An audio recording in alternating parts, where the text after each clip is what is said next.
William Gargan stars as Barrie Craig, confidential investigator.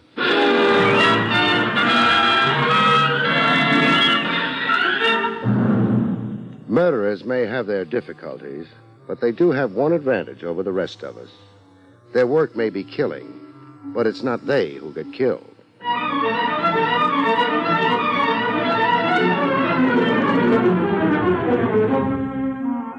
Coleman, America's leader in modern automatic home heating equipment, and the National Broadcasting Company present William Gargan in another transcribed drama of mystery and adventure with America's #1 detective, Barrie Craig, confidential investigator. But before we bring you tonight's story, a word from Coleman, America's leader in modern automatic home heating equipment. Hey, Pop, what are you doing? Setting the clock, boy. What for, Pop? Getting up early tomorrow. Got to go get us a Coleman heater while the big bonus sale is on. Yes, now's the time to plan ahead for a warm house all winter. Buy your Coleman heater during Coleman's bonus sale. You get 3 big bonuses. A new low price. Now you can get a Coleman oil or gas heater at a new low price. A new low operating cost. You'll save up to 25% on heating bills because Coleman has exclusive fuel air control. Gives you maximum heat from the fuel you use. And a 32-piece set of Libby Safe Edge glassware worth $14 in any store, free with your Coleman oil or gas heater. Get these 3 big bonuses during Coleman's big bonus sale.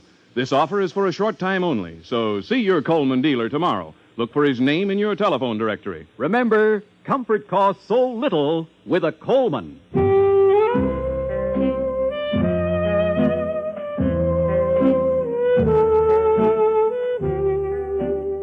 Barrie Craig speaking. I suppose the classic position in which confidential investigators are generally supposed to be found is lurking in a doorway. I was in such a position this particular evening, but I wasn't enjoying it. For one thing, the doorway was drafty. For another, it was raining outside. And for a third, if that's necessary, I hadn't liked the assignment in the first place. All I had to do was wait in a doorway until a man named Sam Jenkins made an appearance, then go home. The next morning, I'd type up a report to the effect that Sam Jenkins was seen leaving 1012 East 43rd Street at 11:01 p.m. the previous night, and mail it to his business associates. Generally, there's a check in the return mail, all of which is fine, but not especially exciting, except that sometimes it gets exciting anyway. Am I blocking your view, mister?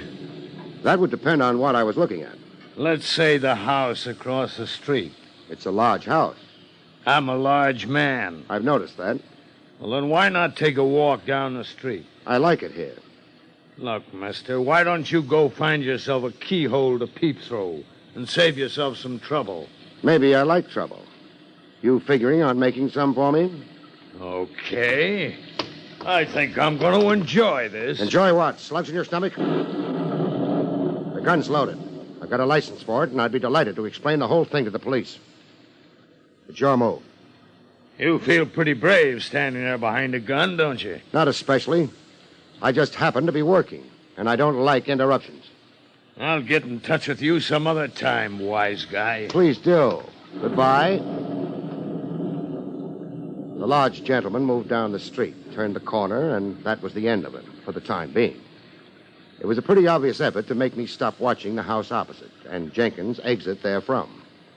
It hadn't worked, though. At least at the time, I thought it hadn't. By the time a couple of hours had rolled by, I wasn't so sure. The rain had stopped, and the night was getting old. Jenkins was still in the house opposite.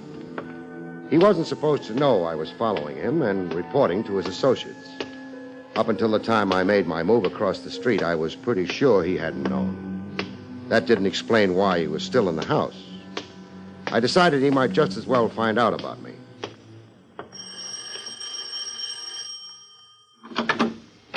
Yes? Oh, excuse me. I'm looking for a man named Sam Jenkins. That sounds like a very dull thing to be looking for. I'm a very dull type. Still, in my own dull way, I'd like to speak to Mr. Jenkins. Oh, don't misunderstand me. I've no objections to your speaking to Mr. Jenkins. You're making it a little difficult for me to get at him without running over you. That sounds as if you thought he was in my house. He is. You must have a very good reason for thinking so. I have. The best of all possible reasons. I saw him go in 3¼ hours ago. The time was 9:43 exactly. He must be a train announcer or something. I mean, who else keeps such careful track of the time? Investigators do. Oh, I see. I don't have a search warrant, Miss... My name is Lynn Walters. Barrie Craig's mine. Would you like to look at my credentials? Oh, I don't really think so. Okay. As I was saying, I don't have a search warrant, Miss Walters. If I were to force my way into your house, it would be illegal. The licensing board wouldn't pat me approvingly on the head. Does that matter very much to you? Matters a great deal. So I'm not going to force my way into your house. I'm going to figure that you're as bright as you look. Why, thank you, Mr. Craig. And that, therefore, you're going to ask me in. Well, at least it's different. What is? Your approach. But it's terribly late. I'm alone in the house. My offer to show you my credentials still holds. I guess you can come in. Thanks. Now, are you going to ransack the house thoroughly, searching in every nook and cranny for, Sam Jenkins, I think you said? I said Sam Jenkins, and of course I'm not going to search the house. What? That little routine at the front door could have given half a dozen Sam Jenkinses time to get out through the back door. But I thought you said there was only one Sam Jenkins. All right, then he could have left 6 times. Mr. Craig, you're losing your temper. You could say that.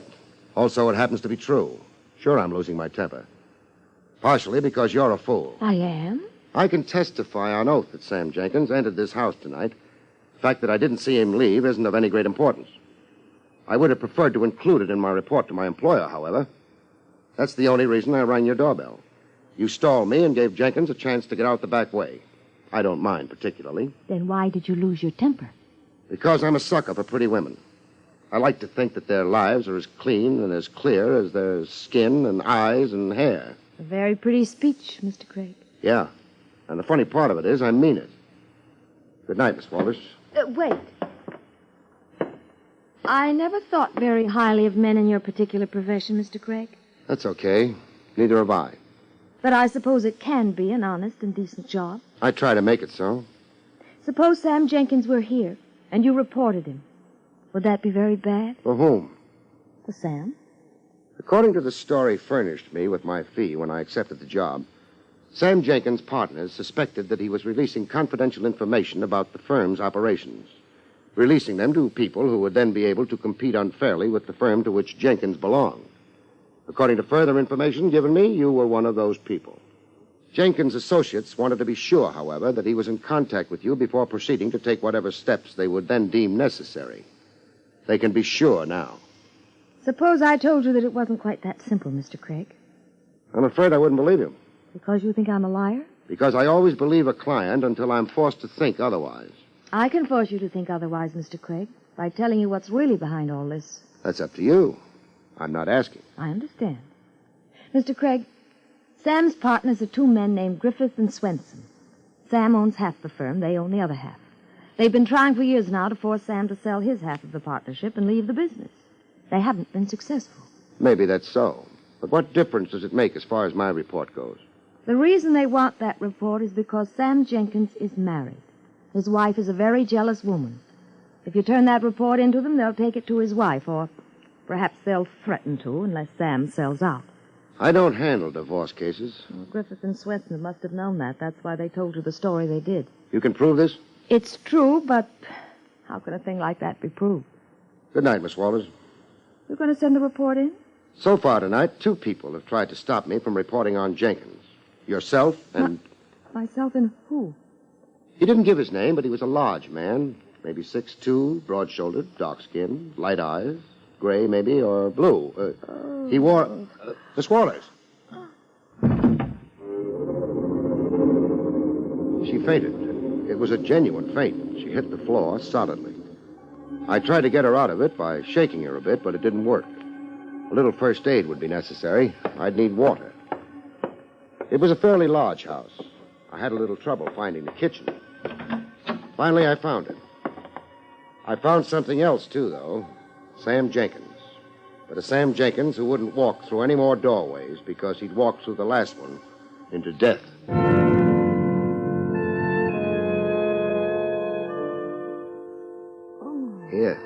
Here. Try drinking some of this. What? Oh. Thank you. Feel better? I suppose so. I guess I fainted, didn't I? You fainted. Here, let me help you up. Oh, Hey, better grab a chair. yeah. That was very silly of me. What's his name, the boy with the broad shoulders? You mean Baldwin? Oh, you tricked me into answering that. Is there any reason why I shouldn't know his name? It doesn't have anything to do with anything. Maybe you're right. I got the water you've been drinking in the kitchen. From everything I hear, that's an awfully good place to get water. I ran into something while I was there, something I hadn't expected. Are you going to complain about my housekeeping? Maybe. I don't think you tidied up as well as you might have. Oh, you're embarrassing me. I think you're the one who ought to call the police, Miss Walters. They might give you a better break if you did. Call the police about domestic untidiness? Yeah, when that untidiness includes a corpse. I'm not very good at being subtle about things. What are you trying to say? I told you I was in your kitchen. Someone else was there, too. Someone who's going to stay there until he's carried away. Sam? Sam Jenkins, yes. You must be mistaken. There are a lot of things I could be mistaken about, but they don't include corpses. I don't understand how He was stabbed. I didn't touch the knife, but from what I could see of it, it came from someone's kitchen. I'd say the odds were that it came from yours. She didn't faint again. She just turned white. After a while, she had a look at what was lying on our kitchen floor. Maybe she'd seen the body before, maybe not. She managed to make her phone call, and the police arrived. I wasn't there to greet them, though, because I'd managed to persuade her to furnish me with Mr. Baldwin's first name. It was Frank.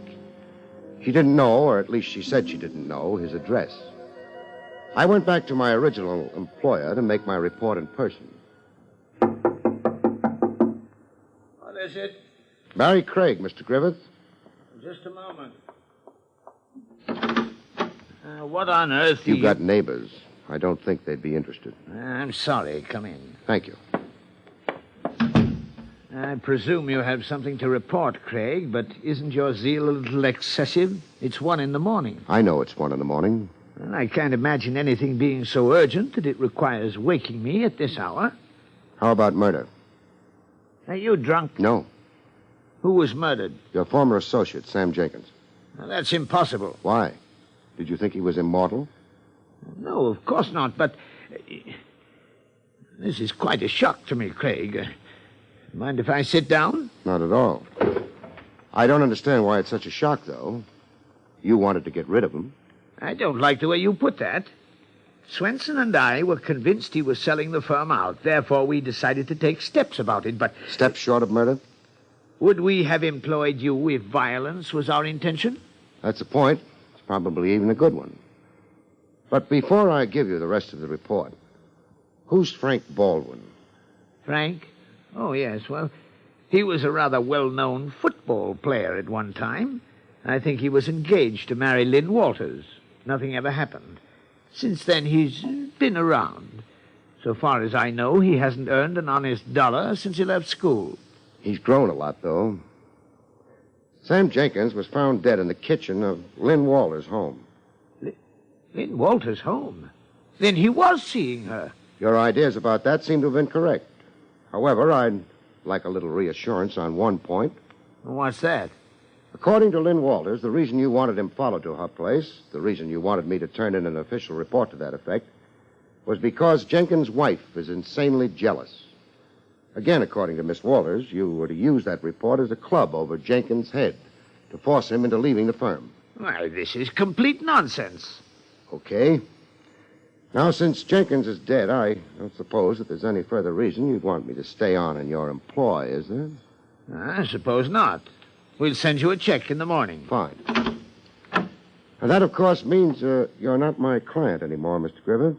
Yes, I suppose that's correct. I think it's fine, because now I can tell you that you're a liar. I didn't slam the door behind me, but I left. I didn't report to Swenson either. Griffith would take care of that. I went looking for a man named Frank Baldwin, who hadn't earned an honest dollar for years. A man who at one time had been engaged to Lynn Walters and might still be in love with her.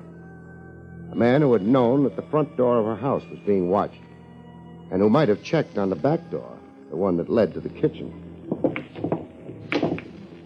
Hello, Baldwin. Oh. Oh. Number 6 ball in the side pocket. Hey, that was a nice shot. Thanks. Also proves you've got nerves of steel. Look, run away. You annoy me. I'm just beginning to annoy you, Baldwin. Don't you want to know how I found out your name? I'm not interested. You should be. When old girlfriends start talking about a man... What old girlfriend? Lynn Walters. She told you my name? Lynn wouldn't have done that. Maybe not, under ordinary circumstances. But a girl who suddenly discovers herself to be supplied with a corpse in the kitchen is likely to lose her head. What are you trying to give me? A bad time. How am I doing? You still got that gun? I've got it, but it's in my pocket now. I'm not working, you might say. Let's go for a walk, huh? Sure. Oh, leave your cue stick here, though. Ah, I'm terribly absent-minded. Come on. Kind of late, isn't it? Depends on the hours you keep. Listen, I gotta know. You said something about a corpse in Lynn's kitchen. Who was it? Who do you think?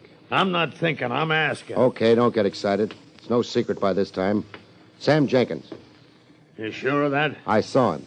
There's something wrong. Because there was a corpse, you mean? Or because it was the wrong corpse? I don't think we're going to carry this conversation on any further. I gotta go pay a couple of visits. Okay. But, before you do, Baldwin... Yeah? Have you got any reason to worry about a parked car down the block a bit? A parked car? Why should I worry about it? I don't know, but the motor is idling. The lights are off. It could be waiting for somebody. Maybe you, maybe me. You're just wasting time. My time. So long. So long.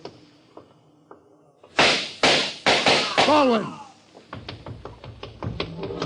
Baldwin!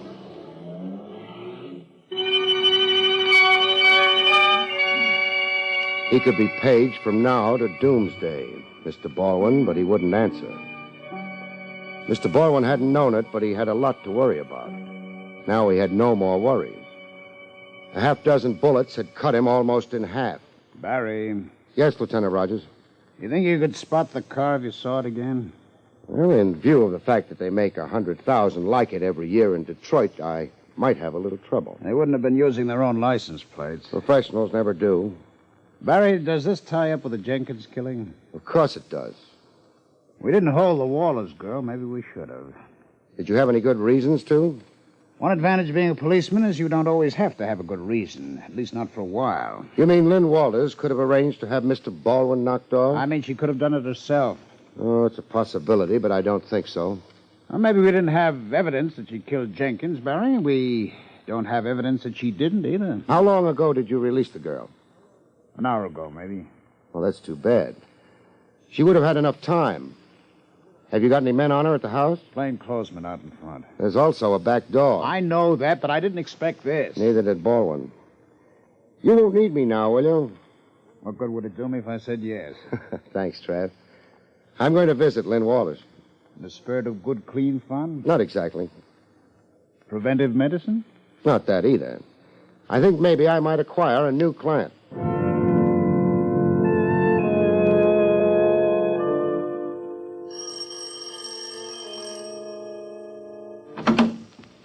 Oh, Mr. Craig. Mr. Craig, mind if I come in? I guess not. After tonight, I very much doubt I'll ever mind anything again. You'll get over it. That is, if you haven't been going around killing people. I didn't kill Sam. Wait, you said people. Does that mean... Yes. It means someone else has been killed, too. I hope it comes as a surprise to you. Well, of course it does. I don't even know who... Who was it? Judging from all indications, Sam Jenkins was a boyfriend of yours. He was a friend. All right, we'll accept that version for the time being. You had another friend at one time. Frank Baldwin? Yes. This doesn't seem to be a very good season for friends of yours. You mean it was Frank who died? Let's not be delicate. I mean it was Frank who was murdered. I suppose I should react more strongly to that. I can't. I'm completely numb. If that's the truth, I think you ought to hire yourself a detective. You're going to need one. Why? Sam Jenkins was killed in your house at a time when you could have been alone with him. Frank Baldwin could have been killed by anyone. Perhaps it's only a coincidence that he died on the same night that Sam Jenkins did. The district attorney is likely to start brooding about that and decide it isn't a coincidence at all. I can't pretend I don't understand what you're saying. I can't pretend that I care very much either. Were you in love with Jenkins? I've already told you he was a friend, a good friend, but nothing more. In that case, tomorrow morning we'll find you feeling a lot different. Hire me for tomorrow morning, huh? Well, all right. But why are you so insistent? You need the work? No, but I've been used in this thing. I don't like being used. I need the standing that having you as my client would give me. Let's say the fee will be $1 per day, no expenses. That's very cheap. I don't think it's going to take very long. Now tell me that you didn't kill Jenkins and Baldwin again, please. I didn't kill Sam Jenkins. I didn't kill Frank Baldwin. Thanks. You know what the funny part of it is? What? 99 people out of 100 would be sure that you're lying. I think you're telling the truth. I left. I had a couple of calls to make. I didn't think either of them would take very long. At the salary I was working for, I couldn't afford to let them.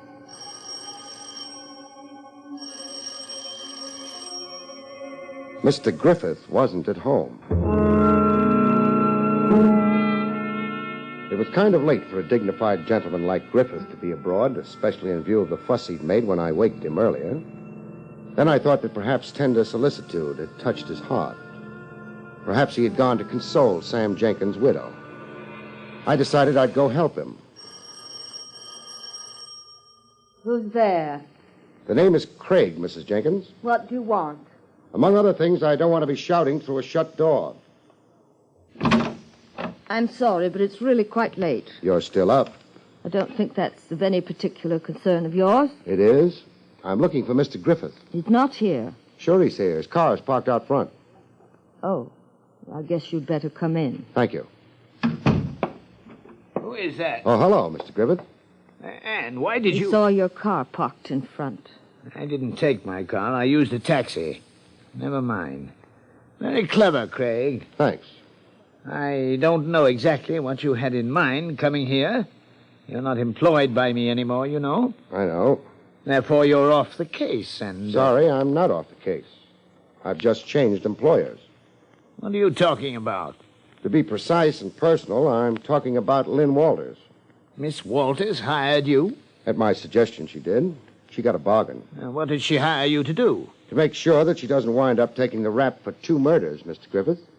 Oh, yes? Are you sure that she didn't commit them? Of course I'm sure. Why? She told me she didn't. This is ridiculous. I suggest you get out of here immediately, Craig. Before you call the police? That's right. If you persist in annoying Mrs. Jenkins and myself... The trouble is, Mr. Griffith, I'm afraid I'm going to have to annoy you a lot more before I leave. Tom, I can't take much more of this after Sam's death and all. Mrs. Jenkins, I don't like to intrude on a lady's grief, but I'm afraid I'll have to. You see, immediately after I terminated my employment with Mr. Griffith, I called him a liar. I don't care what... You'd better. Griffith and Swenson hired me to find proof against your husband. Proof that he was betraying professional secrets to a competitive firm. I watched your husband for a while and found that he went nowhere near any such competitor. I did discover, however, that he was paying visits to Lynn Walters. When I reported this to Mr. Griffith, he was delighted. He wanted me to make a final check and turn in a report. Lynn Walters is not a business firm. Very well, so she isn't. I fail to see why you have to tell us all this. I didn't discover until I was already on the case that this was a matter of domestic relations and possibly divorce. So far as Lynn Walters knew, she thought that my report would be used to blackmail Sam Jenkins into quitting the firm and giving up his interest in it. But since I find Mr. Griffith here, it becomes obvious that that report was to be used in divorce proceedings. Presumably, the idea was to get rid of Jenkins, not only from the firm, but from your life as well. Tom, will you do something about this man? Now, look here, Craig. Even if what you say should be true... Thanks for telling me that it is. We come to something else.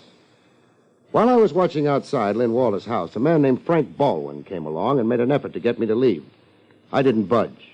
Frank Baldwin himself left. Well, that's of no interest. You keep saying that. Why? Because all this is important? I fail to see what can be important about it. Just this.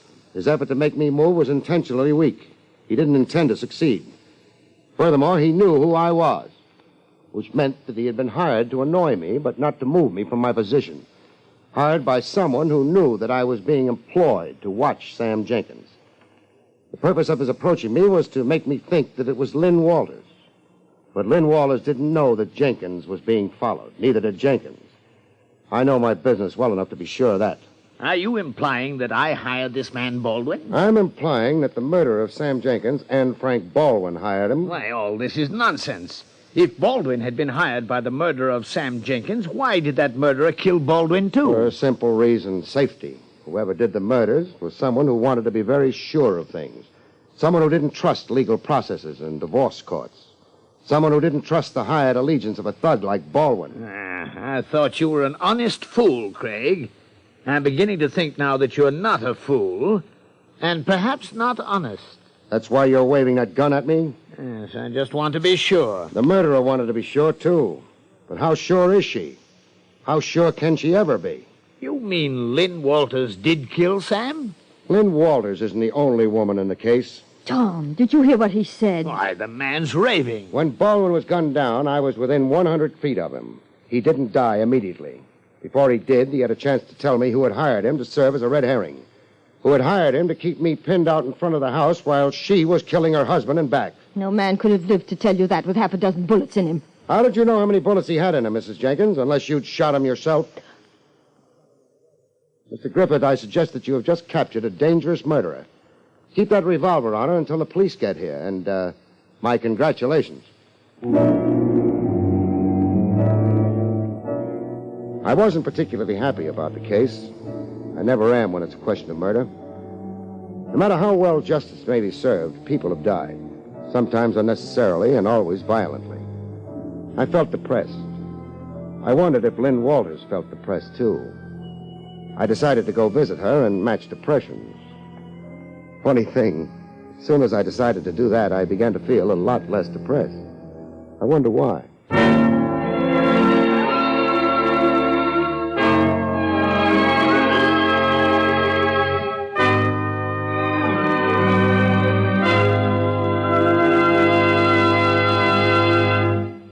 You have been listening to William Gargan in another exciting transcribed mystery drama from the adventures of Barrie Craig, confidential investigator. Tonight's story, Kitchens Come with Knives, was written by Lou Vittis. Next week, it's the strange story titled Corpse with a Pedigree, about which Barrie Craig has this to say. Next week, a professor who marries a shimmy dancer loses face generally, and his life particularly, when a trio of pedigreed heirs find that they have only homicide in common. Good night, folks. See you next week.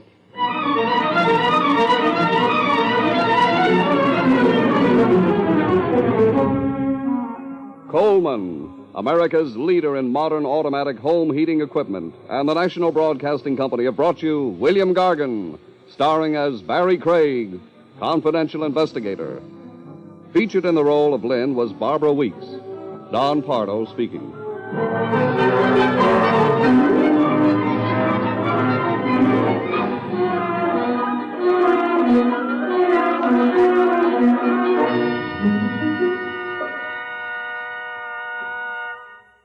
Every 20 seconds through the year, a fire breaks out in the United States. These fires kill 11,000 persons each year and destroy $7 million worth of property. Protect your home from fire by following these simple safety precautions. Don't smoke in bed or throw away lighted cigarettes. Clean out closets, attics, basements. Repair defective electric equipment and replace worn or frayed wiring. Fires in the home, your home, can and must be prevented. Tonight, listen to Dragnet on NBC.